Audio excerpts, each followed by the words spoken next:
गर्दन झुक गई। थोड़ी देर के बाद सैयदना उमर फारूक ने सर उठाया तो दाढ़ी पे आंसू गिर रहे थे।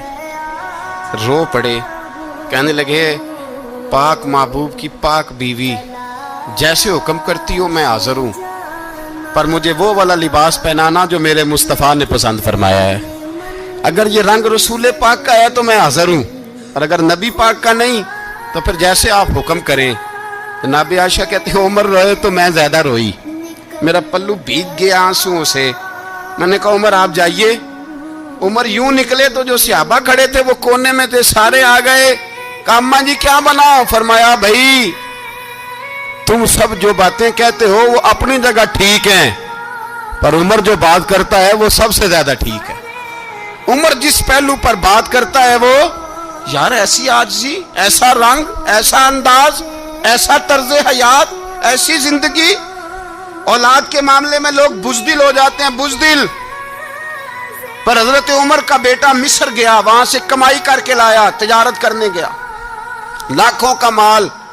कौन सा बाप है दुनिया में जिसका बेटा बाहर से पैसे लेके आए तो अब्बा तफसील पूछे कि बेटा कहां से कमाए, कहां से लाया, कितने मिले, क्यों आए? कौन सा बाप तफसील पूछता है? अब्बा तो कहता ला सही और तारीफें करता है, मेरा बेटा बड़ी कमाई करता है। कभी पूछा है उससे कि ड्यूटी सही देता है कि नहीं? कभी पूछा है कि तू ईमानदारी की रोजी लाता है कि हराम की कमाता है? ये बाप की जिम्मेदारी है, ये अम्मा की जिम्मेदारी है। फिर कहता है बीमारी कैसे आ गई, परेशानी कैसे आ गई? तूने कभी सवाल किया अपनी औलाद से?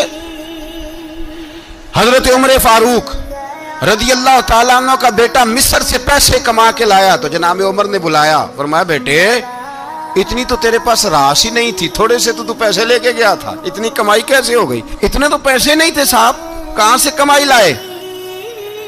उसने कहा अब्बा जी वो जो मेरे चचा है ना मिस्र के गवर्नर, आपके दोस्त, उन्होंने मेरी मदद की है। फरमाया जितने लोग गए थे सबकी की है मदद उसने? कहा नहीं सिर्फ मेरी की। फरमाया तेरी क्यों की? तेरी क्यों की? कहा हुजूर आपके दोस्त हैं। फरमाया चुप कर,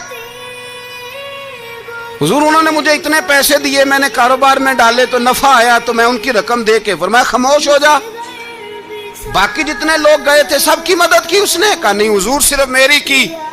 फरमाया उसने तेरी मदद नहीं की, उसने खलीफा के बेटे की मदद की, इसलिए कि वो खलीफा को अपने हक में नरम कर सके। फरमाया आधा माल तेरा है, आधा माले गनीमत का है, माले खजाना का है, मुसलमानों का है, इसलिए कि तू जो वहां से माल कमा के लाया है वो अपने